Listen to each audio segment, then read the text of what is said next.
Let's get started. So I'm really excited to be here with you all. My name is Julian Christians, and I'm a program manager for Bank of the West.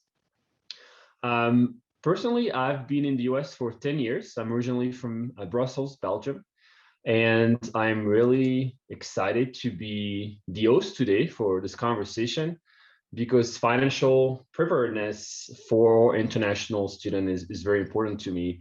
In my previous role, I had the opportunity to interact a lot with students from UC Berkeley, especially international students, and make sure that all their questions are answered. We know, and I know for a fact for myself, it's very challenging banking wise, financial wise, when you're first moving here over to the US. Especially as a student, you have so many things on your mind that you would like to get this part out of the way. So this is how it's going to work today. I will be asking a series of questions to our panelists. Basically, I'll be asking questions to them on behalf to you. And some of these questions have been prepared in advance because these are questions that comes back to us so frequently. And a lot of them also have been sent directly from you as you were registering to the Zoom. So we really want this to be an interactive discussion. So would really encourage you to please use the chat feature to send in your questions. We might not get to all of them, but we'll do my best to address as many as possible. But before we dive in, let's do a few housekeeping items. I'm sure you've used Zoom before, but just in case, what we really recommend is for you to watch this session in the gallery view. And of course, please keep yourself muted through the entire today's conversation. We want to avoid any unforeseen background noise. We are recording this session, and both UC Berkeley and Bank of the West will be distributing it after the fact, so you can go back and watch it again if you want to, share it with your other students who might have missed it, your parents who might be interested also to know how it's going to work once you move here. So please use the chat feature to interact with each other. Send us your question. Again, it is an interactive conversation. We want to hear from you, and we want to help answer as many questions as possible. That being said, and before we meet our speakers, I'll have them introduce themselves. I wanted to quickly introduce Bank of the West. Bank of the West is a little different in terms of bank. Our story starts with the fact that we believe that where you put your money matters. When you put money in a bank, as you may or may not know, it does not just sit there. It goes into the world and it finances things. And while many banks have similar products, similar services, it is also important, we believe, to look at the company itself and what they stand for. Bank of the West, we stand out. And what we stand in is we are a fundamentally different bank. We take actions, not only commitment in the area of sustainability, diversity, global impact, and of course, we have a strong partnership with UC Berkeley that shares some of these values. So now that you know a little bit about us, our initiatives, and how we're connected to UC Berkeley, let's meet our speakers, June Tan and Anna McCready. So speakers, I'm going to let you introduce yourself. Anna, can we start with you? Absolutely. Thanks, Julian. My name is Anna McCready. I am an international student advisor here at UC Berkeley in the Berkeley International Office. So we advise on primarily immigration related matters, but really anything to do with your international student status, we're there to help and support you. So if you have any questions, even if we're not necessarily the office that will be able to answer all of those questions, we can answer many of them, and then we can direct you to the correct resources. So we're always kind of a good first stop for any questions related to international status that you may have. Excited to be here today and to talk a little bit about banking and money matters. Thank you, Anna. June, can you introduce yourself? Of course. Hi, good morning, everyone. To UC Berkeley. Yeah, because myself is a Cal alumni as well. And my name's June Tan. I'm an International Development Officer at Bank of the West, and I'm in a corporate office, so I work with all branches. So if you ever need to schedule an appointment other than the branch on campus, then you can always reach out to me, and I'm more than happy to schedule you another branch. And then I am a specialist in the banking industry. So I've been in banking for 6 years since I graduated from Berkeley. And yeah, so I'll be answering some of your questions later on with your personal finance. Awesome. Thank you, June. Okay, let's get started. What the first question, and I'm going to start with you, Anna. Questions that we get all the time, pretty general, but I think it's a good one to get started with. What are some of the things that someone should consider and on how to choose a bank? What kind of recommendation would you have on how to choose a bank? Anna?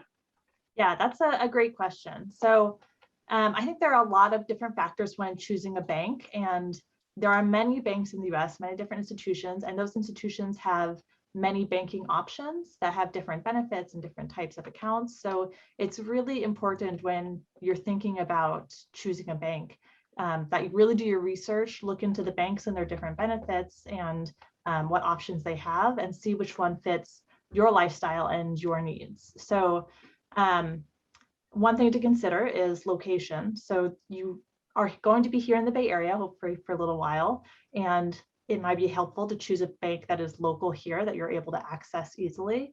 But it's also important to think of the future and where you may be in the future, and especially for international students, it may be helpful to have a bank that deals easily with international transfers and things, or even has branches in your home country. So location is one important piece, and then looking at the different benefits of the different bank accounts. Many different options, and so it's good to really do your research and see which one fits you personally. All right, thank you, Anna. June, I'll ask you the same question. Any recommendation on how to choose a bank, things to consider when you're choosing a bank? Yeah, similar to what Anna said above, during your research is really the key. So you need to really understand your own habit of spending and use the bank account. What's that for? So for example, a lot of you may receive money from home, from your parents to support your financial tuition fee and things like that. So make sure you open a bank account that can easily receive a wire transfer. And when every now and then you probably need cash on hand as well. So ATM coverage will be probably important for you because a lot of restaurants are actually cash only in Berkeley. So you may need cash every now and then. And the great news about being Bank of the West being an official bank of UC Berkeley is that we have so many ATM machines on campus. So that would be very convenient for most of you. And I will also say that Bank of the West is not only convenient, they're definitely on campus, but they are a really great option to look into. They work a lot with our international students. They're really familiar with your situations and any complexities that may be involved in being an international student. So they've been a great partner to us over the years. Thank you, Anna. Thank you, June. Great tips. So if you don't want to remember everything they said, just remember Bank of the West. No, okay. Just kidding. Can I open an account before I arrive? That's another question that we get all the time because we've seen all of the students today. They're all in Russia, Taiwan, Germany, France. They're all over the place. They're still there. So they didn't have to wake up at 6 a.m. this morning. So can I open an account before I arrive? That's really a question that we get all the time. And ask June, why don't you answer that one? Yeah, if you're an international student with no social security number here in the US, then you won't be able to open the account before you arrive because it always requires an in-person visit to a branch. So I would recommend you schedule an appointment upon your arrival. Yeah, so feel free to reach out to us if you need any help to schedule an appointment. All right, thank you. Anna, is that your experience too? Yeah, that will be the case with most banks. For students that are arriving in the US for the first time, you typically have to go in person to any bank to open an account. Okay, excellent. So we figured out how to choose a bank. We figured out that most likely we'll need to be in person to do so. So it still remains that I need to prepare myself, right? I'm in Germany, I'm in Russia, I'm in France. I want to make sure that I can open the account once I land here. So what kind of document do I need to open an account? What documents are required, June? Can you answer that one? It's actually pretty straightforward. So you typically need to bring, of course, your passport and second form of ID. So that could be your credit card, debit card with your name or your student ID, the Cal1 card, or your foreign driver license, things like that. So, and also if you're opening an account with Bank of the West, then we require a minimum of 1 penny on the checking account for the UC Berkeley account, and at least $25 if you plan on opening a savings account as well. Okay, so pretty straightforward. Your passport, secondary form of ID, and 1 penny that June might lend you if you don't have it. Anything else? Do I need a social security number, for example? No, your social security number, visa, and US address are not required at the time of account opening, but the IRS does require banks to collect the foreign tax ID or foreign national ID number on the W-8 form for international student with no social security number. So you can easily find that number. I know it's every country call it different things. For example, Canada may call it social insurance number, and US is going to be the social security number. And some country, they don't even have tax ID number because they don't file tax. And yeah, so it all depends, but this can usually find in your foreign tax declaration or the back of your foreign card, foreign Okay, ID easy. card. So essentially you can open the account as soon as you land. As soon as jet lag's over, you can rush to the bank and open an account. Don't have it to need anything else. You can open a bank account the same day. Yeah. Right away. Okay, very nice. So another question we get a lot, and that's because banking systems are a little bit different everywhere. What's the difference between a checking account and a savings account, right? Checking means check. A lot of countries, and my friends from France will tell me there is no checks, right? And so yet we're calling this a checking account. So what are the differences between checking and savings account, and do I need both? Yeah, so basically a checking account is your current account. So that's the account you receive money and spend all of your money. You pay bills from it. It's your current account. And saving account, I would definitely recommend it because it's, generally speaking, it's more secure because your checking account will be directly linked with your debit card. And just imagine if you lost your debit card or your wallet is stolen, and a fraudster can get a hold of your money, but not so much on the savings account because it's not directly linked with your debit card. So the money there is more protected. And especially when your parents or your supporters send you money from abroad, you probably have a large amount in one place in the bank account for a while. So I would recommend you to put that money in a savings account. And whenever you need to pay your tuition fee, then just transfer the money over to your checking and pay from there. So I would definitely recommend to have both. All right. So checking account, a synonym for this would be a current account in some countries, right? Yeah. Okay, thank you. Anna, do you want to add anything on that? No, I would say those are the two most common types of accounts for students to have. It's very simple to obtain, and they should meet most of your needs. Okay, great. So another question on the same similar topic, right? Is words that we don't necessarily all know is, so there is a checking account, savings account, and then there is also debit card and credit card. Does one of you want to answer that one? Yeah, sure. So, in the United States, credit score is very important. So you only use credit card to build your credit, like any credit product. So if you use your debit card, it doesn't really help you build your credit. But debit card, you're just spending the money in your checking account. So for example, if you have $100 in your checking account, then you only have $100 to spend on your debit card. You basically just use the card as a tool for you to spend the money in your account. And credit card is a little different. If you get an unsecured credit card, then the bank will give you a credit limit. So that's the maximum amount you can borrow from the bank. So you pretty much spend the money first and pay it later in the future on the due date to pay your debt. So that's why if you manage credit card well, then the credit bureau will consider you being a very careful person in your personal finance, and you can take good care of your own finance. Then you tend to have a higher credit score. And it's very important in the US, just in case if you need to get a mortgage or do some major lending in the future, they all look at your credit history. And I'll add on to that. The the debit card, as we mentioned before, is linked to your checking account, which you don't need a social security number to apply for. And I do want to clarify, for a credit card, typically you do need a social security number to apply. So we'll get into that in just a little bit, but that is required for the credit card account. And that is true for almost any bank. The other thing is a credit card is a little different from debit card. As we mentioned, it's kind of a loan rather than money you have in your actual account. So it's very important to treat it responsibly.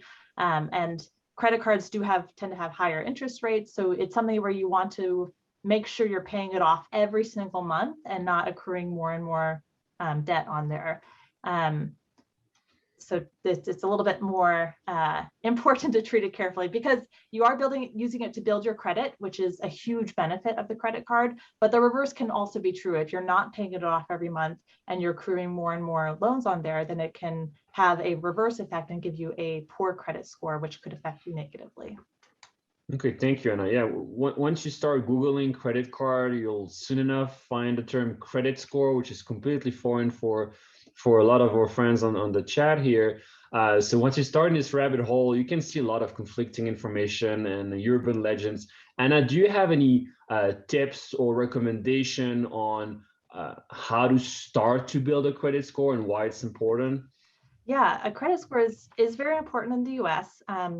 It basically shows your reliability in taking loans or doing other financial actions in the US. And the easiest way that you can start building your credit and getting a higher credit score is through a credit card. So this is used for many different things in the US, loans, but the one that students most often use it for when they first arrive is applying for housing. A lot of times rentals or landlords would like to see your credit score before they would loan to you, because they want to see that you're a reliable option for paying rent. So that's a really important use of the credit score. As for building your credit, you absolutely can start building it right away. There are a very few companies that will offer you a credit card without a social security number. One of those that we work with often is Deserve. You can look them up at just deserve.com. I'll put the link here in the chat.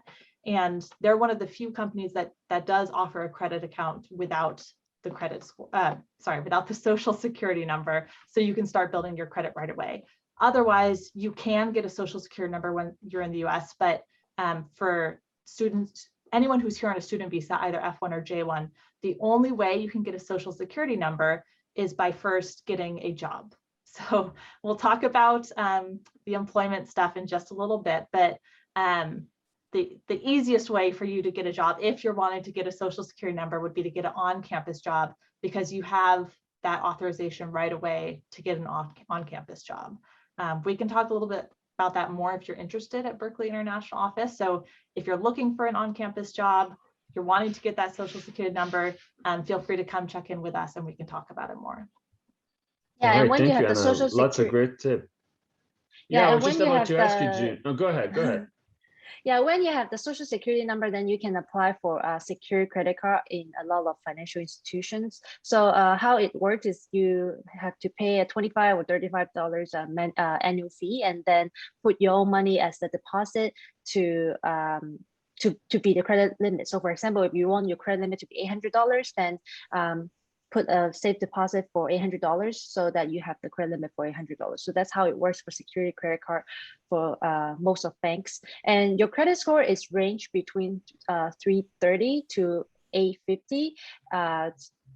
And it's calculated by the 3 major credit bureaus.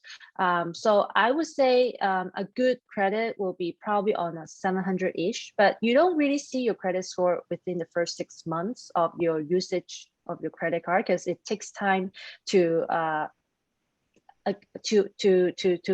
calculate how long you've been using the credit card for and what are your transaction is. So I would say when you have your credit card, then I would say use it for most of your spending, and make sure you pay up all your bills on time, not just the credit card, but also your medical bill, PG&E bill, phone bill, everything on time, and your rent on time, of course.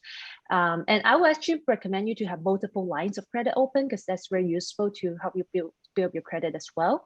If you only have credit cards, consider having multiple credit cards.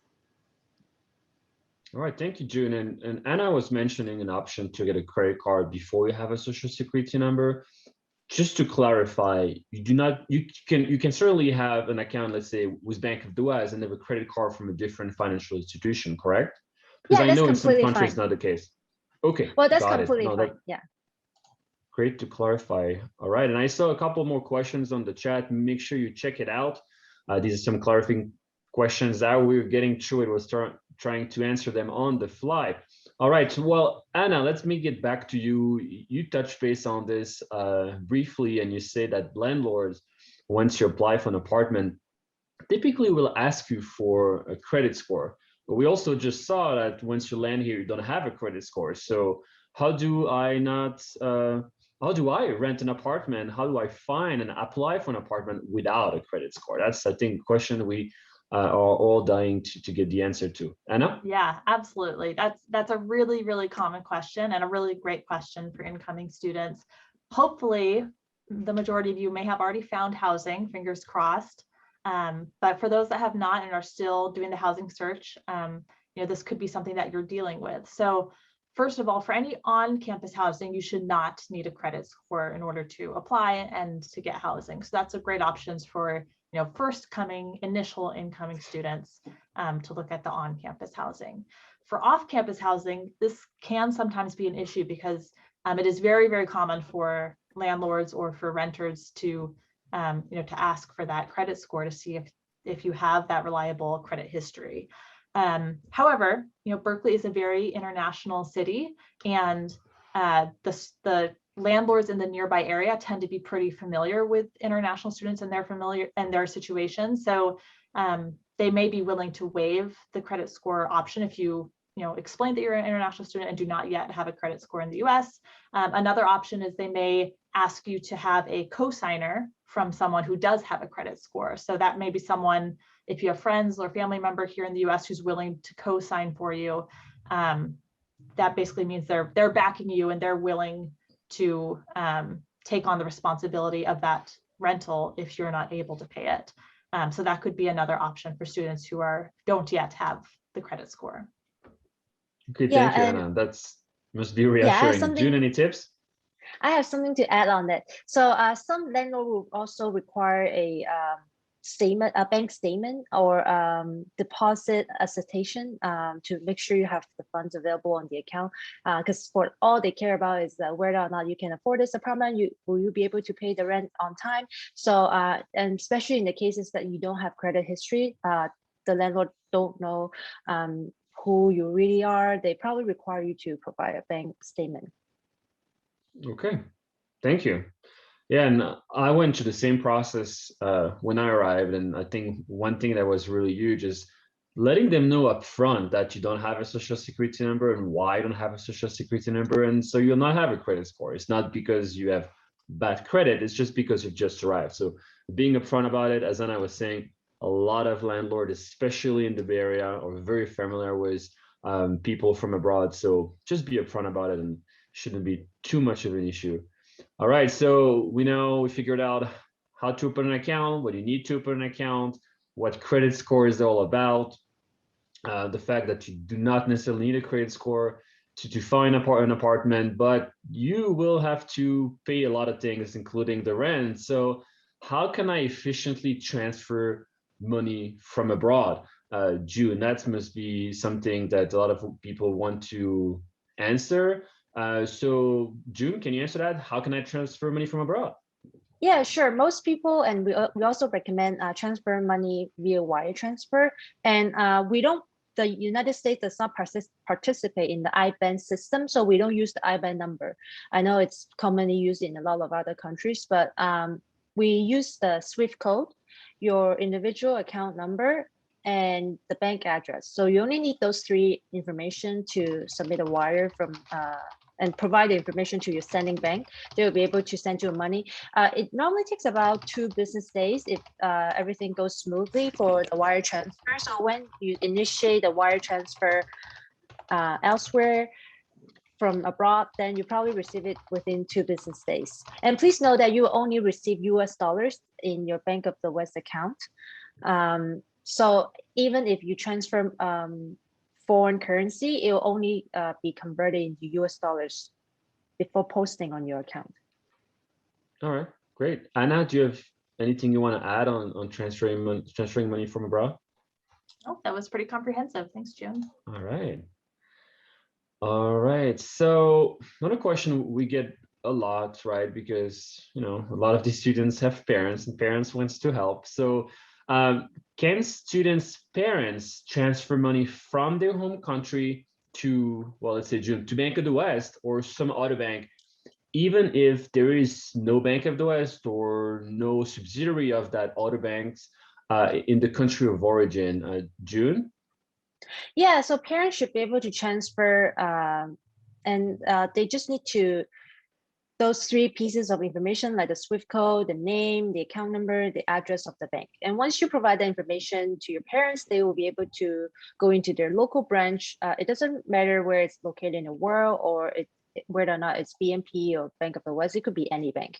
So yeah, so typically for wire transfers, as long as it's done during a business day, it takes a couple hours for it to go through to the system. And then, like I said, it takes up to 2 business days to hit the recipient account. So yeah, I would say it's very straightforward.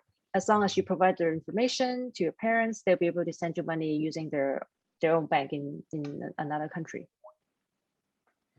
All right, excellent. Well, I think I saw one question pop up on the chat, and again, if we don't get all to all the questions that are going to a regular flow, we'll try to get to as many as possible afterwards. But one question we saw is regarding paying UC Berkeley, and the question was, can I transfer money directly, let's say from Europe, or from Asia, or anywhere else in the world, directly to UC Berkeley, without going through a US bank? And if yes, what's the best way to do that, Anna? Yeah, great question. So there are options to transfer money directly to UC Berkeley, but it is not done through a direct wire. So I'm going to drop one more link here in the chat. This is our student billing page that goes over international payments. So you can pay UC Berkeley directly without going through a UC bank, but you would do it using a few different options that you can use in Cal Central. And there's very detailed instructions on that webpage. If you just click into the international payments section, it'll go over you know, the very detailed instructions. So it is possible.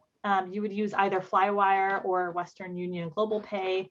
But as some people mentioned in the chat, that does come with some extra costs. So if you do not want to have those extra costs using those kind of third-party transfer websites, as June mentioned, the best option may be to transfer money from your foreign bank account to your US bank account and then pay from that US bank account.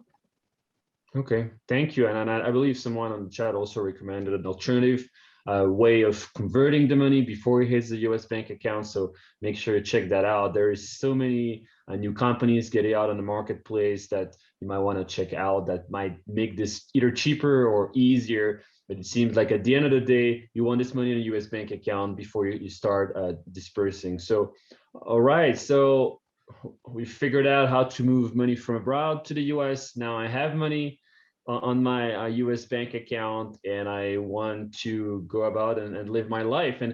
But I might need to transfer money around domestically. Is there any apps or tips you would have, Anna, on that topic? Yeah, that's actually a really, really common way to pay in the US is directly from apps. So there's a few different apps that you can use. Well, there's actually many more and more every day come up that different apps you can use. But I would say some of the most common ones in the US that are used, Venmo is really, really popular. You can sometimes even pay in stores with Venmo. You can pay your friends with Venmo. You can pay rent with Venmo sometimes. So that's a really popular app. Zelle is another one, especially for transferring directly from your bank account. PayPal is another one that you can pay. Often online, you can use PayPal or sending money directly to someone's email. So those are a few different really common ones that you can use and link directly to your bank account. All right, great, awesome. June, any other recommendation? Yeah, so if you have a Bank of the West account, then the Zelle function is embedded in our mobile banking app, so which you can send small amount of money to your friends, or even if they use other banks. So the daily limit will be $2,000. The monthly limit will be $5,000. If you like, and I mentioned there are many other alternatives like PayPal, Google Pay, Venmo, Square Cash. Those all you can transfer money between you and your friends to split bills and things like that. Also, some landlords, you may not be able to pay your rent using Venmo. Then check will be another option. So you can use check to pay for your rent. All right. Excellent. I'm sure a lot of us are dying to use a check for the first time. All right, Anna, besides getting money from parents, what are the financial aid opportunities available to me? That's a question we get all the time. Yeah, another really common question. So we do have a financial aid page on our website that you can look at that goes over the different options for international students. There are some that are from our office directly that we offer some scholarships and grants or loans. And then we also have other resources on there that we've gathered all the resources that we know of for financial aid or financial support for international students. And we just listed them on our website. So you can go through, not all of them will apply to you, but you can go through and see what else is out there and which other ones might apply to you. And of course, doing your own research. We don't have an exhaustive list of financial support on there. So I would check in resources in your home country, resources here in the US. There may be others that we're not aware of, and do your own research. One thing else that I do want to mention is that it's important to keep in mind that for F1 and J1 international students, you're required to show at least 1 year of funding, or for J1s for funding for your entire planned program. So because of that, there's typically not a lot of financial aid options for students in their first year, because as part of your visa requirement, you have already proven that you can have that funding for 1 year, and it's part of tied to your ability to get your visa and to be here in the US. So many scholarships and many financial aid options for international students will not be available until at least 1 semester or 2 semesters or 1 academic year has passed. All right, thank you, Anna. Another question we get all the time as it relates to scholarships, fellowship. Can I receive it from abroad before or after I arrive? Yes, it is absolutely fine to receive your fellowship from your home country before or after you arrive. Either is perfectly fine. If you're receiving a US fellowship or scholarship, it would be good to check in with our office first to see if there's anything that you need to do. You may need to apply for a tax ID number, which would either be the SSN, or if you don't qualify yet for an SSN, you could apply for what's called the ITIN. It's another tax ID number. So certain types of funding, certain types of fellowships, you may need to get that tax ID number first. As always, you can reach out to our office with any questions you might have about scholarships, fellowships, anything that might be involved with your international status. And anything tax related too, you can check in with us. We're not tax advisors at the Berkeley International Office, but we do have a lot of tax information available for international students. We have a really comprehensive tax webpage that I can link here in the chat as well, that I would encourage you to check out, because I think it should be able to answer the majority of your questions. It's a really, really exhaustive tax webpage. All right, thank you, Anna. Another question we got as people were registering has to do with the cost of living in the Bay Area, which, if we do some research, might seem a little scary. And so finding out what a realistic budget is a good idea before you land. And actually, let me ask June first, as an alumni, as someone who has gone through the process. Do you have any tips on how to figure out a realistic budget? Yeah, so you can find some great information online at admissions.berkeley.edu/cost. So based on the table, for non-resident alien, it's about 70,000 including tuition. So I live with the budget chart when I study there, and I find it quite accurate. So and also, if you choose to live in a more frugal way, like you want to save some money, you can actually spend less money than the budget. All right. Anna, any other recommendation on the topic? Yeah, I will say it's really, really good to do your research ahead of time before arriving here in the Bay Area to really understand, what a general month-to-month budget is going to look like, because it may be very different from your home country and is often higher than students are expecting, because it is a high cost of living area, especially in regards to rent and housing. So it's good to do your research, know what to expect, kind of plan your budget ahead of time so that you can be prepared when you come. We do have an estimate for cost of living for students that we calculate into our the funding that we ask students to provide. So Bio has calculated that there's approximately 2,100 per month for undergraduates. For graduate students, it's good to kind of have a ballpark of 2,205 per month. And then additional funding on top of that if you have a dependent, a spouse or a child. Add a little bit, around 800 per dependent. It's just kind of a ballpark estimate for you to think about, but of course it depends very heavily on the person, their lifestyle, and how frugal they live day to day. So based on your individual circumstances, you may be higher or lower than that number, but it's good to just have a ballpark number going in, and also to understand your own budget personally, and to have that prepared ahead of time. No, thank you. Budgeting is such a vast topic, and we really never stop learning about the right way to budget. Is there any other resources that students can access, maybe on campus, or resource groups or whatnot, Anna? Yeah, the one that I really highly recommend for students is called Bears for Financial Success. And that's a student group that does peer advising on financial literacy, on budgeting, on helping students to manage their expenses. So they're a really, really great resource for anything money related. They can give you a lot of advice and support. Okay, awesome. Talking about advice and talking about trying to fund this checking and savings accounts, we were talking about jobs briefly earlier. You mentioned getting a job on campus. Do you have any advice on how to get a job on campus while I'm here as an international student? I do, and I'm going to post another link here in the chat. Just a second. This is a link to our Career Center webpage on an on-campus job search. So this is a really great place to start, as I mentioned, is looking for an on-campus job. That's something you can start right away when you're here in the US, and start earning money and get that social security number and start building your credit and all this stuff. So if you're here in your first or second semester, that's going to be the best option that's available to you to get a job. Otherwise, if you wanted to work off campus with like an internship or a part-time job or something while you're here in the US, you do need to wait at least 2 semesters before you'd be eligible as an incoming initial student. If you're transferring, that's a little bit different for you. So the short answer is typically you can work right away on campus.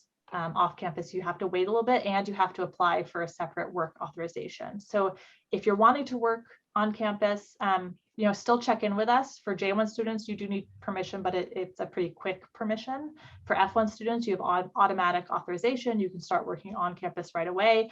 There are limits. So check with us before you start any kind of work, typically, just so you understand what is possible and what's not possible. Especially for any off-campus work, you always need work authorization for that, and you would want to be working closely with our office to get the correct work authorization. Okay, thank you. Similar topic, I think you brought up earlier, and I think I saw it on the chat. There is social security number. There is also ITIN number, ITIN. How do I apply for one, Anna? And would you recommend doing that? Yeah, I would recommend starting your research on the ITIN by visiting our Berkeley International Office webpage on the ITIN, which again, I can link in the chat in just a second. It's a bit of a read, but it definitely provides good guidance on how to apply, when, if you're eligible or not. From our experience, applying for the ITIN is a bit of a cumbersome process. It takes a little while. It can get rejected and you have to apply again for no good reason. So it's not a super smooth process. If it's possible, it's typically better to apply for the Social Security number if you're eligible for one, because that's a little bit quicker and easier and smoother. But if you're not eligible for the Social Security number, the ITIN is your next best option. And we are happy to support you in that process. Okay, awesome. Thank you, Anna. Let's switch back to banking a little bit. I'm not sure if I mentioned it or if somebody, or June mentioned it, or I saw it on the chat, but a question we get all the time, because Bank of the West actually fully owned by BNP Paribas, and my friends from France probably have heard that terms. We get a lot of the question if there is any connection between opening an account with Bank of the West and BNP Paribas. June, can you give us some explanation on that? Yeah, sure. So BNP Paribas has presence in 70 plus countries across the globe, but our retail presence is actually in fewer countries. So France being, of course, the major one, Belgium, Turkey, Poland, for example. But Bank of the West and BNP Paribas are still two separate entities. So if you need to transfer money, you still have to go through the wire transfer system, and you won't be able to see your BNP account on your Bank of the West online banking, for example. So they're not merged into one platform. But under the same umbrella, there was a lot of things we can do internally in terms of putting you in touch with the right person. So for example, we've been helping a lot of US residents recently to get a mortgage and open a bank account in France that they're looking to retire there, for example. All right, thank you. Okay, so we are nearing close to the end of the session. So what I want to do is get back to questions we might have missed on the chat or we got privately on the chat. So one of them was about paper checks. I think you mentioned, June, that paper checks were still used. What's good use case for using checks?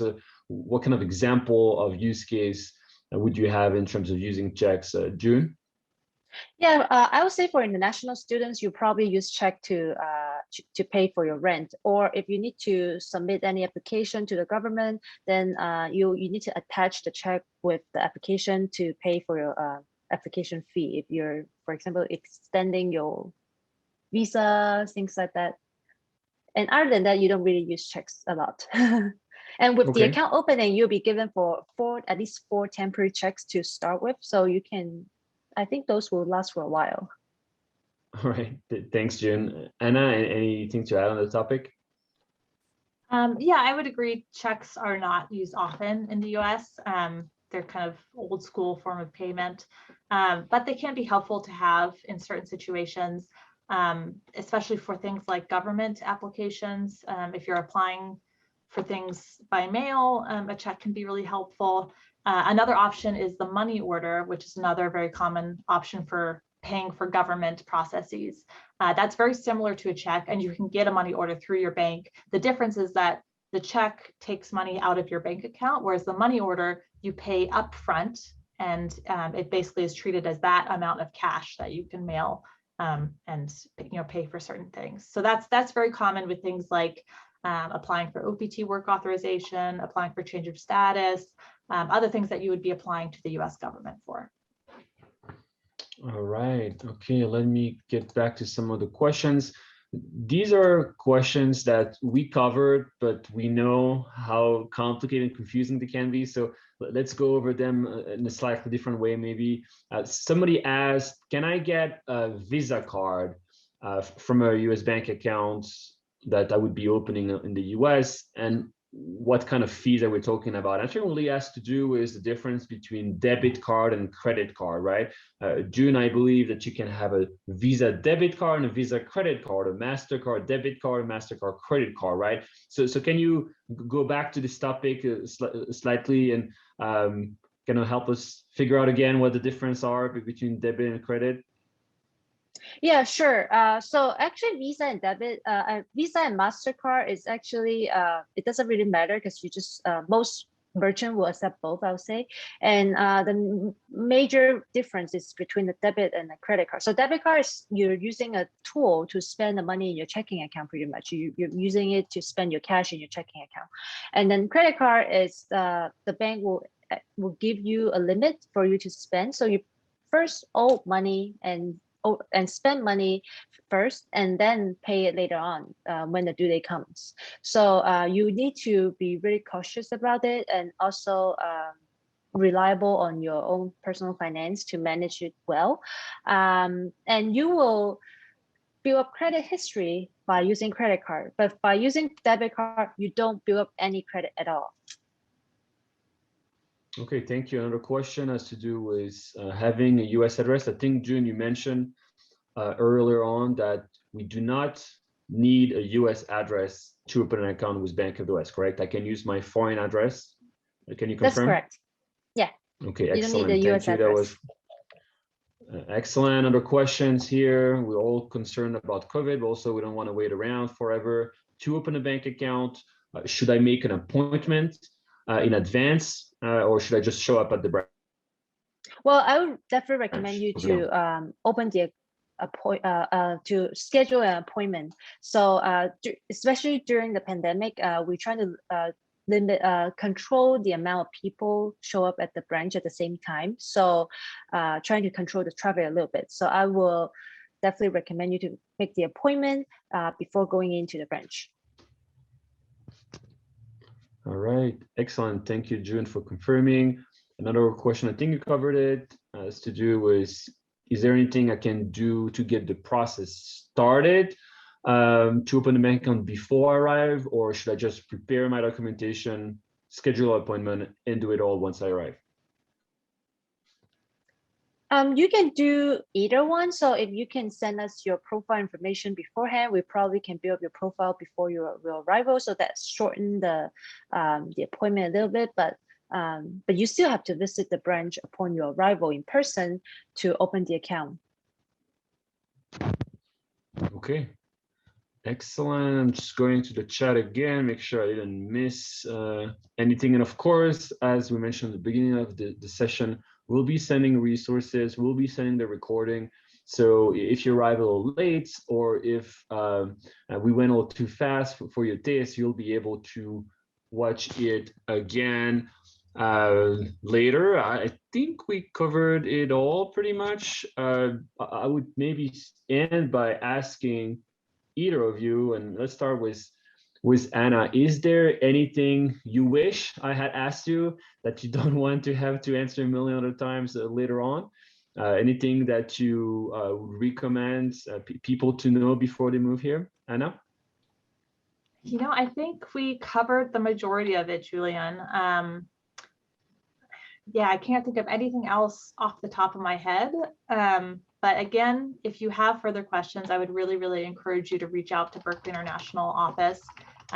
We do have a lot of information on our webpage available about money and banking, and we're also happy to help.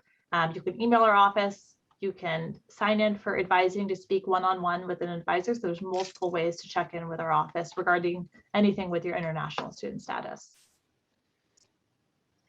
Okay, June, I think you wanted to, I think there was one more question you wanted to get answered. Yeah, because I see that question being asked a lot of times, that what are the banks providing benefits to Berkeley students especially? So pretty much for most banks like Wells Fargo, Bank of America, they provide a student account. So as long as you're younger than 25 years old, they probably give you a free account without any minimum balance requirement or any fees on the account. And then with Bank of the West, for us being a UC Berkeley official bank, we offer a UC Berkeley student account with no age cap. So even though if you're older than 25 years old, you can also enjoy a Berkeley account for free for 6 years. And also we have many ATMs on campus, so you will find it very convenient to get cash whenever you need it. And we also have a cashless branch on campus in the ASUC building. Okay, excellent. And June, I think some people might want to reach out to you directly. Before you go, would you mind dropping your email address directly on the chat so that if anybody wants to schedule an appointment, has any questions, can reach out to you directly? I am doing it right now. Excellent. And okay, thank you very much. Well, let me finish by thanking all of you for joining us today. I hope you got some of your question answered, but what we really wanted to do is trigger a lot of questions, right? We can't cover it all in 45 minutes, so please feel free to reach out to either of our panelists directly. Make sure you watch the video, access all the resources. Both Anna, June, Sam, and well, the other Anna, I've been posting a lot of interesting resources on the chat. Make sure to check it out. And of course, I want to thank June and Anna for joining us this morning and answer all these questions. Even myself, being here for 10 years, I learned some things today. So that was great. Thank you so much. And I think that's close our session. So I wish you all the best in your new adventure in the US. I'm sure you will greatly enjoy it. And hopefully I can see you around. Thank you, everyone. Have a great day. Thanks for attending, everyone. I'll stay on the line just for another 60 seconds or so in case you want to grab any links or emails or contact information from the chat. And congratulations to all to Awesome. your admission to Berkeley. Go Bears.